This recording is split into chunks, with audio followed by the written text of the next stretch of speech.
I know we're all too eager to get back to normal after the earthquake.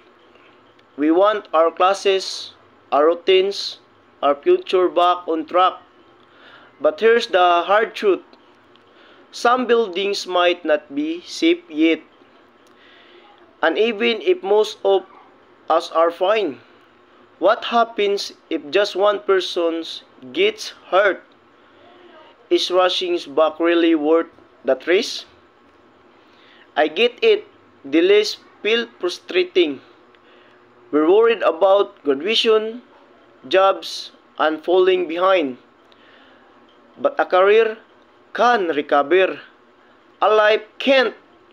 Real care means thinking beyond ourselves. It means asking, are we protecting everyone or just majority? Let's choose safety. Let's show that our values are stronger than any deadline.